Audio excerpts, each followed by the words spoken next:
out and said that. It's the cedar. How would they know? Well, they have the debris.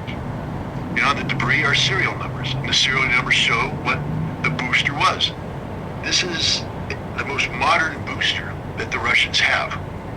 Similar in size to the ours, so it doesn't change the configuration of the system, but it has unique solid fuel principles that allow the missile to burn in variable speeds, making it impossible to target. The other thing it does is it has it doesn't use traditional MIRVs. I keep hearing people say multiple, independently targeted warheads. That's not what this was, not at all. This is the new system. The new system is, instead of a bus, a plate, so to speak, where the warheads are attached, that separates from the missile and then comes in and releases the warheads to their target on a trajectory, though, because it's still moving as this happens. What we have now is independent mini missiles. Read the implied volatility. Implied volatility will tell you more than you ever could get from any news announcement or. Now is independent mini missiles that are there, and they fire themselves. So the first stage takes it up, second stage puts it in, and then you fire these independent missiles. And these missiles, each one of them had 6 large submunitions on them. This is where the name hazelnut comes from. Because if you look at a hazelnut tree, you look at the pod of nuts, it's exactly what you see with these submunitions coming down. This missile was developed specifically to take out Dark Eagle missile arrays. If you take a look at the layout, the footprint of the Dark Eagle, where the radar is, where the command and communications are, where this missile is designed to annihilate that. People kept saying, where's the explosion? It's not meant to be high explosive. It's meant to be a kinetic kill. And these submunitions come down and they will kinetically kill everything on the ground. These submunitions come down at such velocity that if they hit the edges of shore, it will be a smoking hole in the ground. This is what this missile is designed. Putin just put us on notice that he has a conventional missile system that is designed to preempt anything and everything NATO plans on doing to Russia, and there is no NATO response. There's nothing they can do about it. This is literally the equivalent of the most alpha wolf in the world coming in and pissing all over your home. That's what Putin just did. And it didn't have to be this way. Putin said right there, your withdrawal from the INF Treaty was the greatest mistake you have ever made. Because now you have compelled us to do this. And here we are. We didn't want to be here, but because of all the provocations you've done, we have checkmated you. And that's the case. I don't think the West has woken up to what has just happened. It is over. Over for the West. The only thing we can do is nuclear war. And sadly, we have somebody who believes that we can have a nuclear exchange. I just, again, want to have people reflect on what that means. It means the Biden administration is ready to sacrifice 100 million Americans for Ukraine. The Biden administration is ready to sacrifice 100 million Americans for Ukraine. Is that what we want? So I want to thank... So there you go. There's Scott Ritter. You know what I'm saying? So you heard what Scott Ritter said concerning the Orthnic missiles that come from Russia. You see? He said it's a kinetic explosion. Right? Man, I'm so excited, bro. I can't even. I'm trying to get it out, y'all, so y'all gotta bear with me, man. I'm so excited. I'm trying to calm my nerves, man. Let this go by. See, like I told you, bro, as soon as we get out here speaking, all this madness is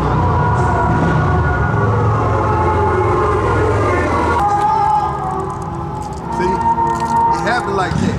Now, this right here, I'm finna show y'all. This what Scott Ritter was talking about concerning the Dark Eagle. Now, the Dark Eagle is a U.S. hypersonic missile. And this is the setup, see?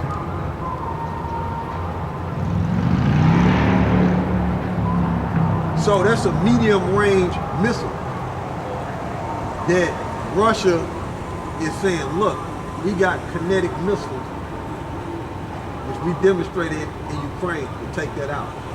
Y'all hypersonic missiles. You see? So I'm gonna show them. That's the setup Scott Ritter was talking about, right there. That's the Dark Eagle of America, okay? Now, when you look at a hazelnut tree, right? You see how that nut is, you see how that nut is inside that covering? You see how it's in there? When you watch the footage concerning them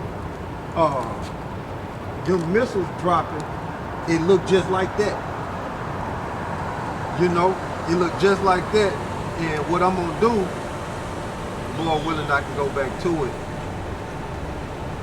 I'm gonna show y'all something, but let me see. Now, let me see if I can get back to it.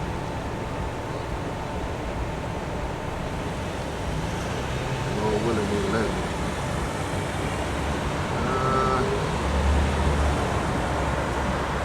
I might have to, because I got something to show y'all.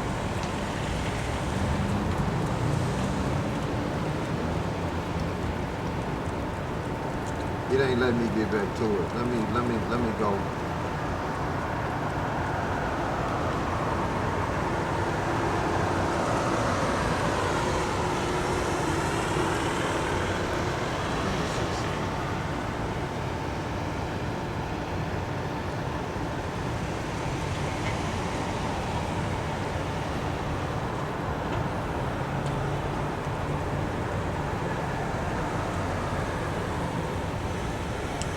Alright, there it is. Here we go. Let's see if we can get it in. Now, I'm gonna show y'all that you gotta remember them hazel. I'm gonna show y'all again because Jay can forget. Alright, now see, show y'all again. See how they look? That's a hazelnut tree, right? And you see how they look, right? Now I'm finna show y'all. Let me see. Let this commercial go by.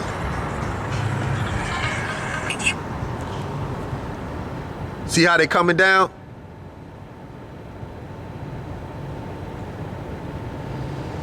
And you looking for the explosion. And just like Scott Ritter was saying, no,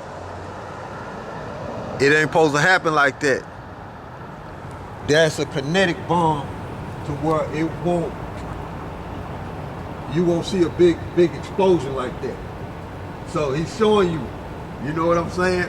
So that's how it was happening. And it's going Mach 10, which is 7,000 miles per hour. And United States ain't got nothing. They ain't got nothing. And that Dark Eagle,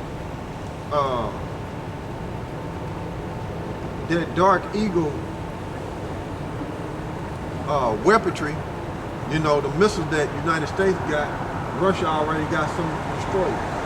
And they demonstrate right there. Now they can change. Now, that was a ballistic orthnic hypersonic missile.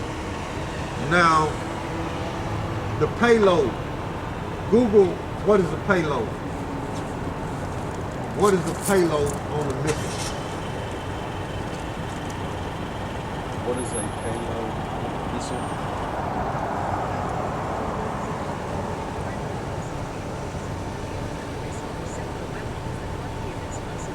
Let them hear that. Say that again. What is a payload on a missile? According to Merriam-Webster, especially, the load carried by an aircraft or spacecraft consisting of people or things necessary to the purpose of the flight. No, that ain't it. Hold You on. said on the missile? Or what you bring up? Yeah, on the missile. No, that ain't it.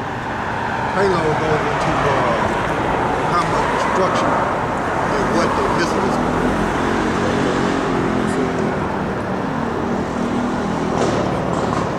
Contains the warhead, the Let guidance this go system, by. etc. Right, that's pretty any type of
Alright, I'll just read it. It says I'll let y'all see it. That's a payload. Alright. And it says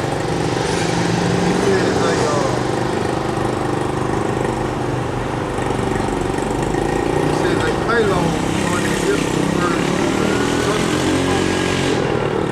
it carries typically a warhead which is explosive device designated to inflict damage upon reaching the target, right? It says especially it's the cargo that the missile delivers to the target area, right? That's a payload. So Russia did not put on there a nuclear payload, okay? It was just a payload to do enough damage to what they was targeted concerning that military factory to where they were building weapons in Ukraine. So they can easily change the payload out and put it nuclear on that type of missile to where it'd be an intercontinental ballistic missile. But that was not one. When it first happened, everybody was saying, "Yo, that's an intercontinental ballistic missile." Right. Nah. That was a short-range missile. You see, but Russia can easily change. They can easily change the complexion of that missile and put a nuclear warhead on it. And see, Scott Ritter was saying that people were saying that was a murder. Now, Scott Ritter was saying that the way those rockets are shot, they independent rockets, okay? They're independent rockets. And what I want you to put in there, what makes a missile turn bright? What makes a missile turn bright? Yeah.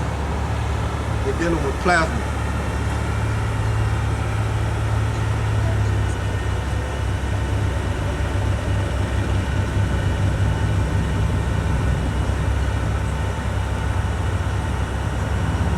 You got anything? Yes, no?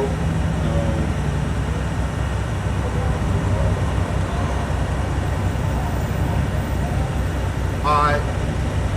What makes a, I'm type this in, what makes a,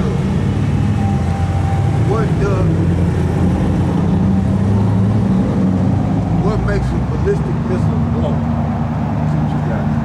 What makes a ballistic ballistic missile globe. What makes the missile glow? According to a Barron's observer, it could be fuel burning in the atmosphere as a result of separation in the rocket booster stage prior to orbital insertion or when re-entering the atmosphere. It could also be in the late phase of launch when the air spread around, creating such flows, Neil Strand explains to the Barron's observer. They ain't mentioned nothing about plasma. My God, man. Alright, when you on my phone, let me put it like this. On my phone, when I Google that, this is what comes up, right? It says a ballistic missile glows during re-entry into the Earth's atmosphere due to the extreme heat generated by friction with the air, which causes the surrounding air molecules to become ionized, forming a plasma that emits light. So what it is when it comes in and those chemicals start reacting against each other, the elements, it causes the plasma to emit light, and emit goes into projecting light. So that's why the missiles are bright like that, because the chemicals in there and the re-entry into the Earth atmosphere and the chemicals going off, what it does is cause that plasma, and it causes it to be bright like that. So that's why John, when he seen missiles in the heavens coming down, he said they look like stars falling from the sky.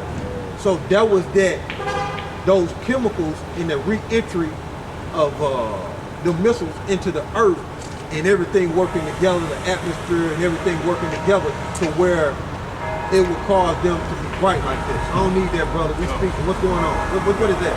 Look for directions. Huh? Look for directions.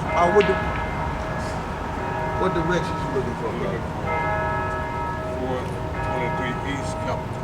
I don't. This is 400 right here. You said 423? East Capitol. Yeah, this is 400. This is the main street. Capitol. Well, no, you said Capitol Street. Yeah. Well, this is 100. This is 100. You see? Yeah. So 400. If you 400 is more that way. Yeah, 400. You too far this way. You gotta go more that way. All right. So you're on Capitol Street, so you gotta go further that way to find 400. Because you're on 100. Excellent. Okay. All right.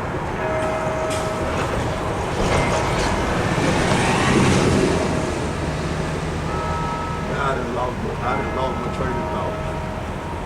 Hey man, I mean, I know you was talking about you saying that the missiles light up. It's lighting up because it enters back into the Earth. That's what was causing it to light up. what scripture we got? I mean, Man. Jake. man, why you don't use the GPS on your phone, man?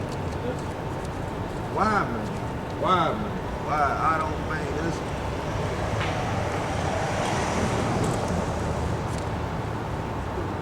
man, give me hold Job 14.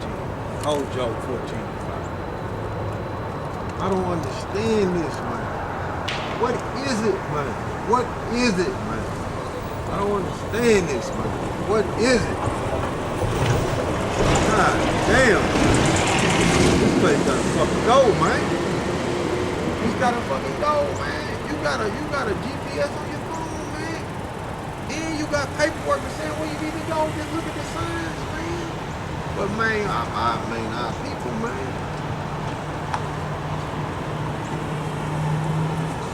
Y'all just gotta bear with me, man. Just trying to gather my thoughts, man. Read what you got, bro. So Job 14 and 5. Yeah. All right, this is the book of Job, chapter 14, verse 5. It says, seeing his days are determined, the number of his months with thee. Thou hast appointed his bounds that he cannot pass. So Edom is a sinful man, and his kingdom is only gonna last so long before the Heavenly Father and his Son bring him down. And Edom gonna die out, including his empire. You see? That's what it is, man. Edom is lining up to where he only gonna go so far before his empire dies out. As a matter of fact, let's look up the word bounds right there.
This is Strong's H2706.